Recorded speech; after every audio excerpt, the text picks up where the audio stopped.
Wife cheated on me because I wanted luxury. I leaked her group chat and left her with no friends. My wife, 28 female, and I, 29 male, have only been married for 2 years. There were some ups and downs, but it was a good 2 years mostly. I would have had no complaints if not for the spectacular train wreck it became at the end. I always thought our relationship was built on mutual understanding and respect. We both took an equal part in running the household in our own way.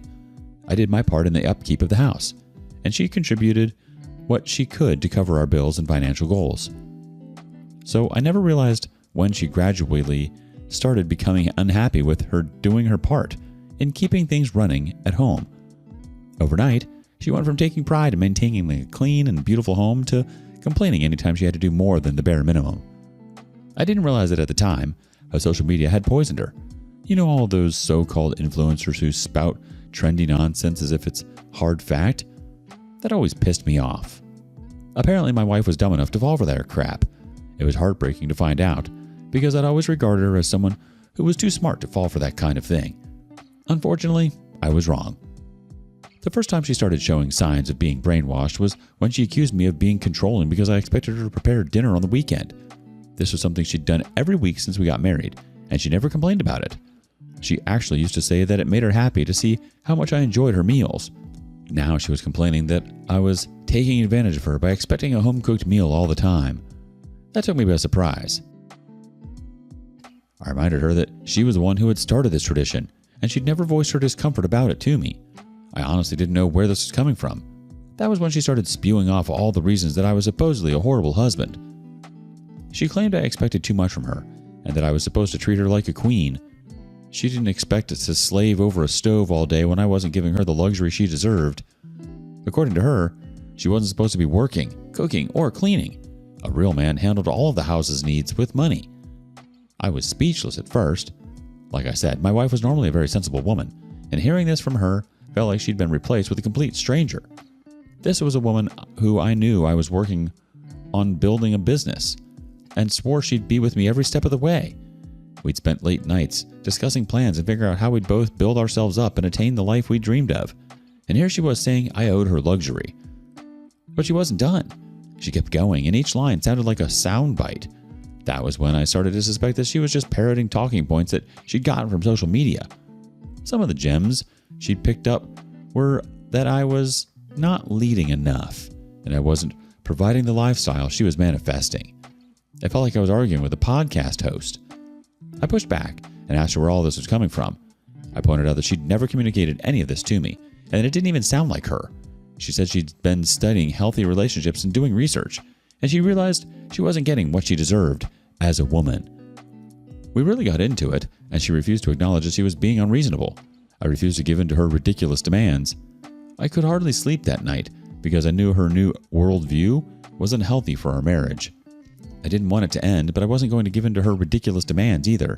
I didn't give up on her, though. I checked out her following lists on social media and found out which accounts were giving her this bad info. If I knew all their arguments, I thought I'd be able to figure out a way to counter them. I was surprised to see that most of these accounts were run by young women with no concept of how relationships worked in the real world. These were 19-year-olds looking for Disney romances. They were living in a fantasy, and they were dragging my wife down with them. It seemed like it was working for a while. When she started bringing up her ideas, I would try to shoot them down with the arguments I'd prepared. Sometimes she'd insist that she was right, but sometimes she seemed to listen to me. I felt like I was making progress. Slow progress, but still progress. And then I found out that it was all an act. I was going through the latest videos on one of these accounts, scrolling through the comments to see what people thought about them, when something caught my eye. The girl in the video was defending women in relationships keeping another man as a backup in case the main one couldn't meet all of their needs. It was disgusting stuff. The comments were a mix of people supporting it and people who were calling it out for being stupid. What caught my eye was that my wife was tagged in one of the comments. The comment was simple, but it said a lot. It was just a winking emoji. My wife replied with 2 emojis of her own, one winking and then one laughing. It was innocent on the surface, but I was sure I could tell what they were really saying. The other person, who I recognized as her friend, Lori, after I went through her pictures, was winking because she knew my wife was doing exactly what the post talked about. My wife's reply was jokingly telling her to keep a secret. I knew there was a possibility that I was reading too much into it, but somehow I was certain I was right. Her recent behavior, the accounts she was following, it all just added up. I stared at those emojis for a long time, while the weight of my discovery started to sink in. I really wanted to believe I was wrong. I kept trying to convince myself that I was overreacting. I was just stressed from the changes in my marriage, and I was looking for a way to blame her. But I knew I was just in denial. I didn't say anything when she got home that day. What could I say? After I brought up the comment, she just claimed it was completely harmless, and then turned things on me for going through her social media activity. The most I could do was screenshot the comments so she couldn't deny it when I finally confronted her. It was hard pretending everything was normal that night, especially since I started noticing the signs of her affair.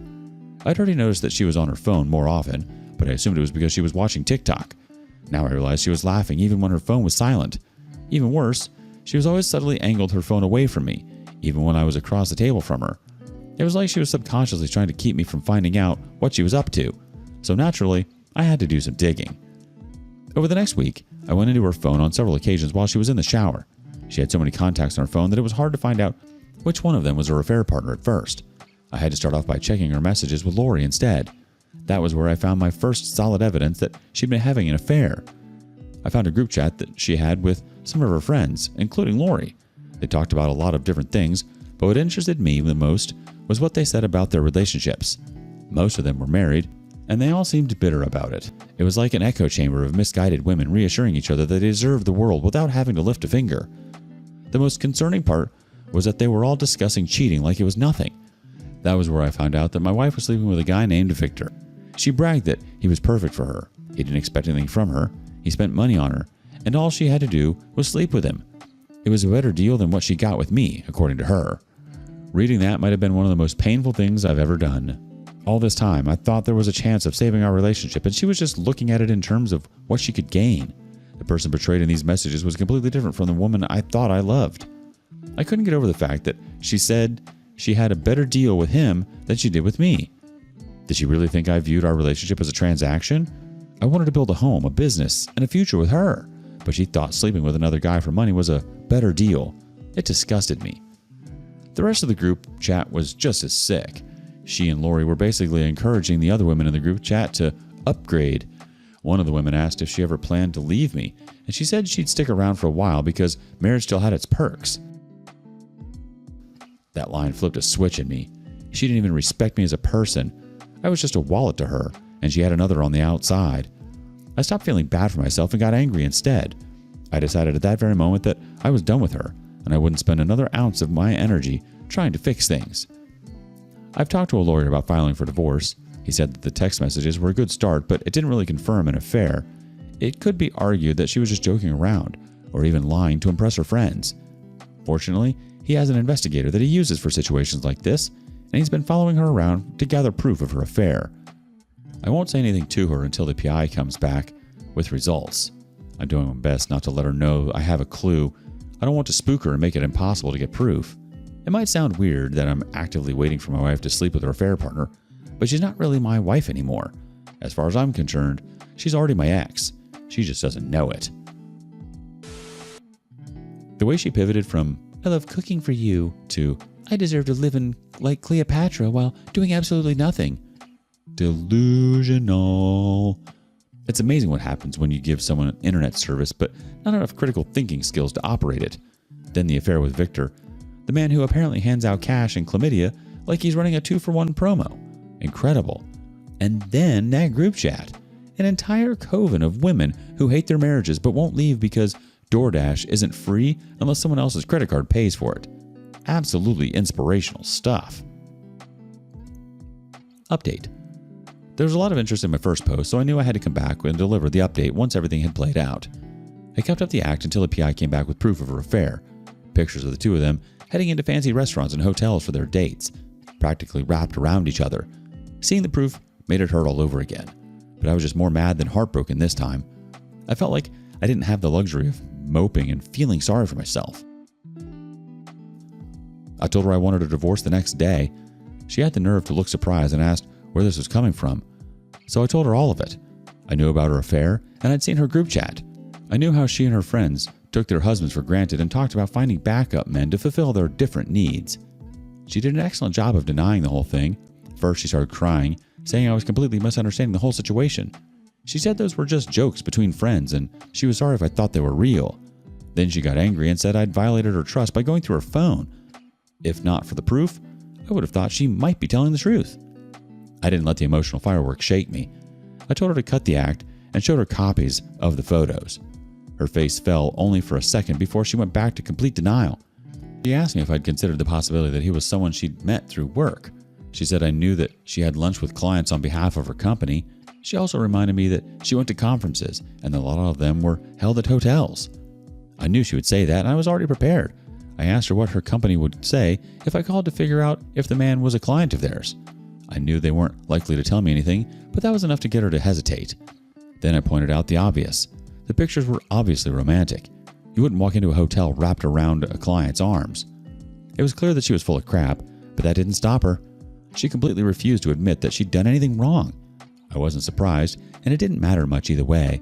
I didn't care what she said, because I wasn't going to stick around. I told her that I would be moving out that same day, and she would receive the divorce papers soon. When she saw that I was serious about leaving, she completely changed. She still didn't admit to the affair, but she started trying to get me to change my mind. She said we could talk and figure things out. She even said she would find a new job if I was uncomfortable with her clients. That made me laugh. She was trying so hard to keep me around while still holding on to her lie. I told her that she should be glad because I was giving her a chance to stay with the man who gave her a better deal. I knew she recognized her own words by the small grimace she gave. I left the same day and completely froze her out. I didn't respond to any of her calls or texts. I wasn't interested in anything she had to say. It's not like I was ever planning to forgive her, but she wasn't even ready to acknowledge that there had been an affair in the first place. There was no point in keeping touch. After that, I only saw her during the divorce proceedings.